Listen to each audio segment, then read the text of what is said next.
Good morning, good people. It is me, Kyra. Welcome back to my channel. Welcome if you are new.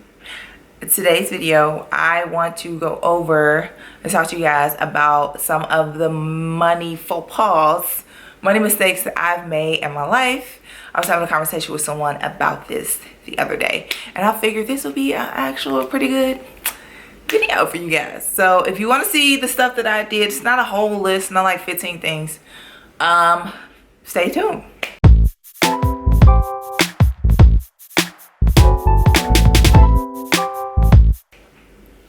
Okay, so like I was saying earlier this week, I was actually talking to somebody about just finance, and it wasn't even like these are the specific things that I screwed up on when it comes to money. It was just like just having a conversation. I'm like, dang, I could have did that differently. I could have did that, should have did that, should have, could have, would have, you know how that works. But I don't have, like, I was looking at some videos too, and it's like, oh man, I make a purchase of like a $60,000 brand new car. I don't believe in brand new cars. I mean, I know they exist, but I'm not buying one. It's new to me if it's used, okay, even if it's used to you.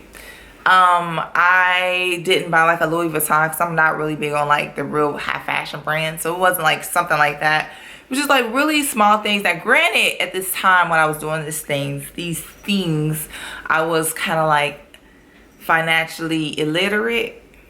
Yeah. So the first thing that I was having a discussion about, first thing was investing, not investing early on, not reinvesting my 401k payout. So I'm gonna give you a story because it's the backstory to this. So I was working for a company, and while I always did the 401k match and just try to match to the maximum of what they match. Like if you do like 5%, we'll match up to 50%, but after that we're not matching anymore. I always did that. But did I always do that? For the most part I did. So I always did that. However, this time I had gotten laid off, and when I got laid off, they actually cashed out my 401k and sent me like the check. And instead of reinvesting it and putting in another 401k, mutual fund, I didn't even know about mutual funds. I only really knew about 401ks back then because that was what was introduced in like the benefits package. I was like, hey, cool, free money, cool. I always thought about it like that though. I always thought about 401k matches as free money. So that's something that I always take advantage of if it's available, and if I meet the qualifications. So what happened was they cashed it out to me, and I took the money, and I have no idea what happened to it.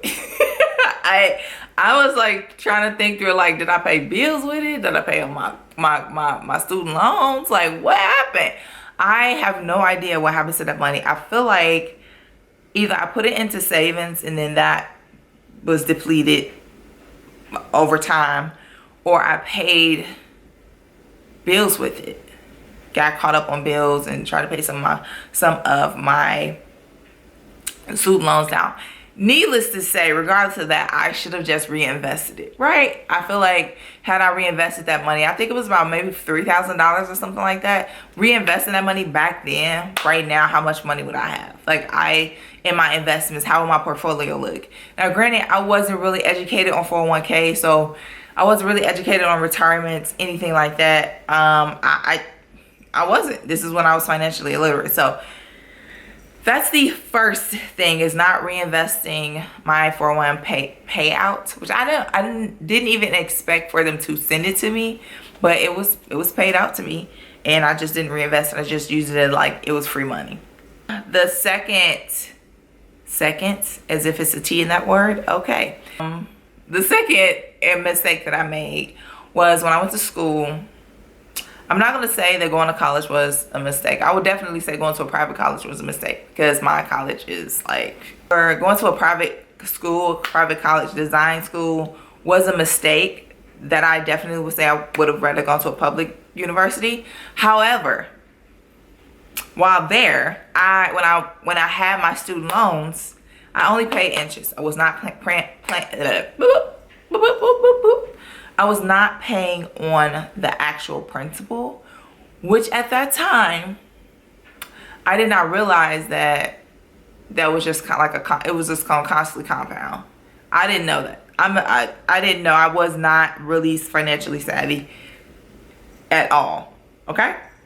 So when I was paying on my student loans, it'd be like $300, $200, and I was working. So I was like, okay, I could just pay this. But not thinking to just put it on the principal. Like, yeah, pay the interest, but still put it on the principal, because the less you have on your principal, the less that can the interest can accrue on that amount. And yeah, so the third money mistake I made, which I'm sure a lot of people can relate to this, is being in a financially draining relationship. And I feel like that's self-explanatory. I'm just saying. Now, granted, if you're in a relationship and you both are working, you both are taking care of your bills, and you're not necessarily 100% dependent on each other when it comes to finances, that's fine. But when you're in a relationship with someone who literally can't get their ish together, you should probably leave. Matter of fact, you should be gone now. You shouldn't even be in a relationship. But I was in a relationship that was financially draining. I was the one that was more financially responsible, paying bills, bailing people out, not of jail, but like just bailing people out of situations. Like, I've heard of people being in financially abusive relationships, which is, from what I've heard, or my understanding is that it's when the person that you're with kind of has more money, and they kind of have this manipulative way of making you feel guilty. So you kind of have this tendency to feel like you have to keep up with them and their finances and their money. And it's like, but you making like $500,000 a year and I'm making 20. So how am I supposed to keep up with your lifestyle? I hope you're not making 20,000. Let's change those numbers. $5,000 a year and I'm making like 60. So I don't know. I don't. It's a little odd. However, in my situation, I was making I was my only person working. They were working off and on because they kept losing their job. So, and it's not funny, it's actually really sad, but they kept losing their job, just could not keep it together. And I was like, let me make sure the bills are paid, let me make sure everything. And it was like, even when they effed up, I still have to pay for it, which was horrible. Like, there was a situation when my car was wrecked. They wrecked it, and I had to pay to get it fixed because I didn't have full coverage. It was an old car.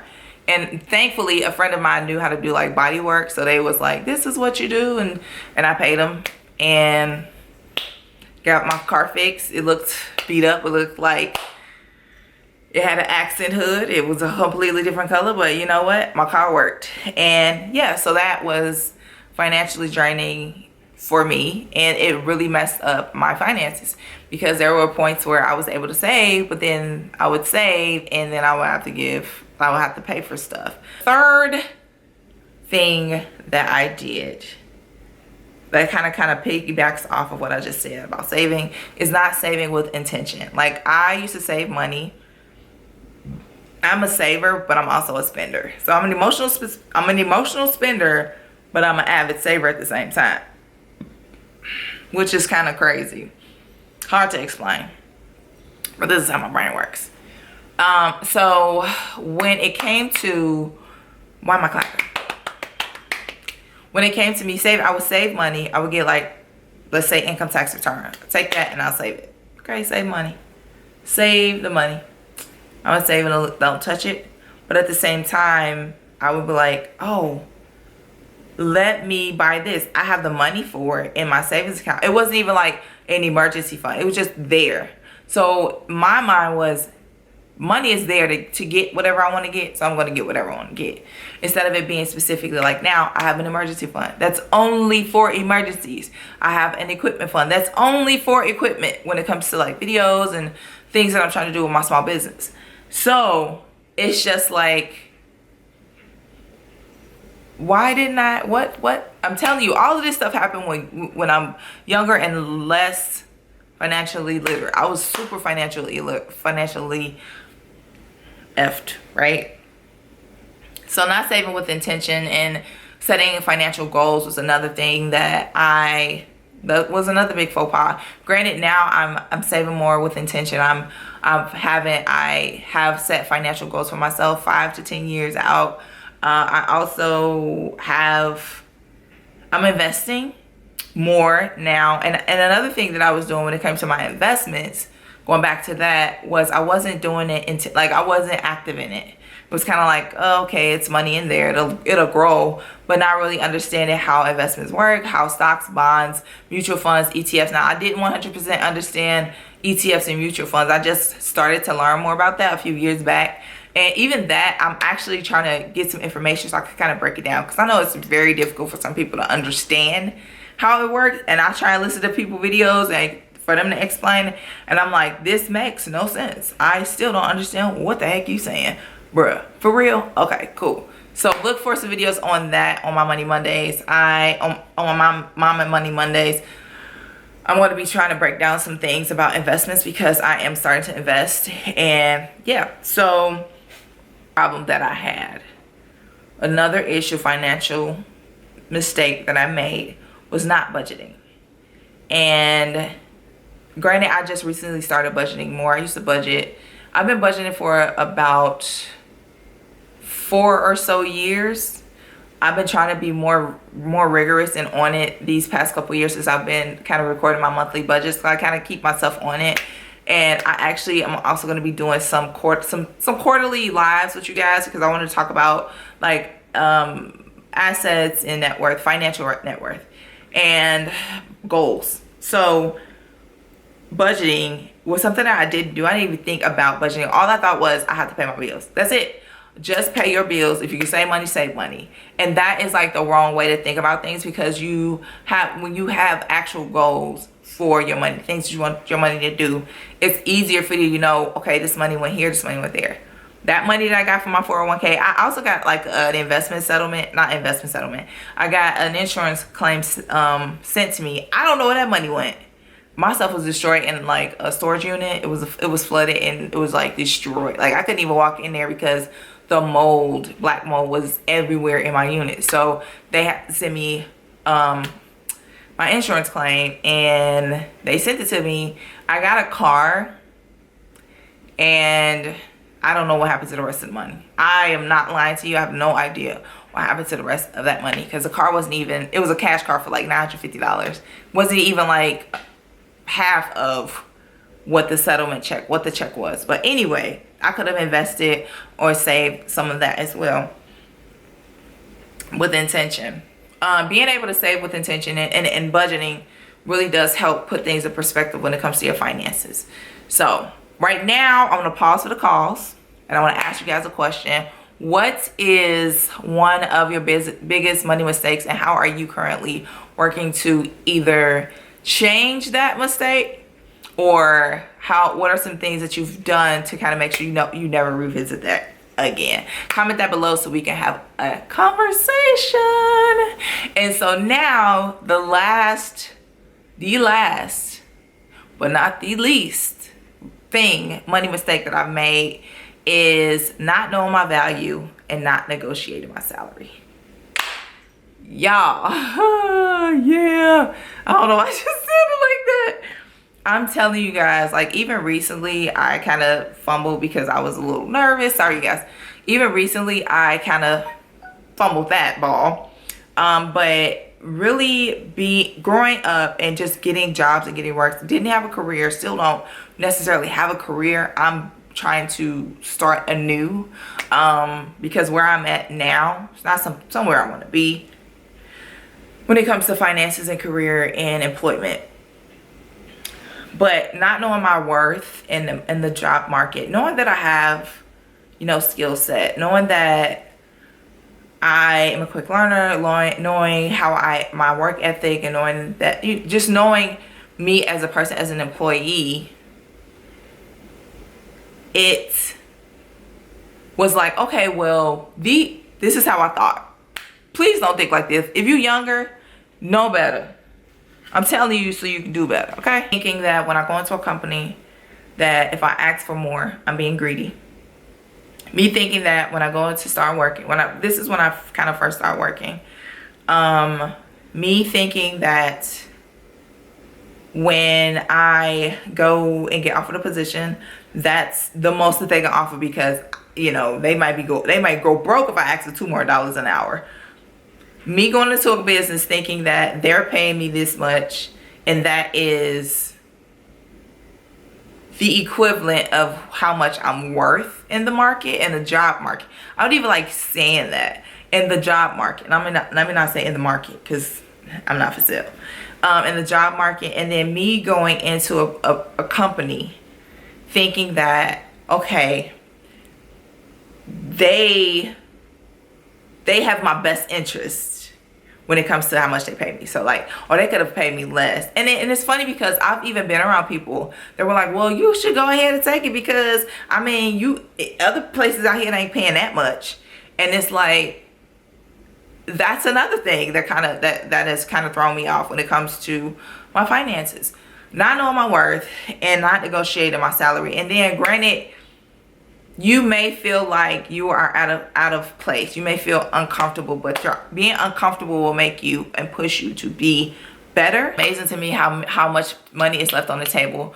Granted, people don't do their 401ks because of whatever reason, or they'll take it out for whatever reason, but not doing your retirement and not negotiating are two major ways where you are losing money at work, you guys, like for real. And that is definitely two things that I've done in my life where I have not the 401k. Now the 401k me grand invested it, but I've always signed up for 401ks and whatever retirement plans my company offers, but not negotiating your salary and not really knowing my own worth in the job market really did hinder my financial growth and my financial stability. Y'all know how much I get paid. I do my budgets every month. Re-ask the question I asked earlier in the video, my pause for the call section, you know what I'm saying?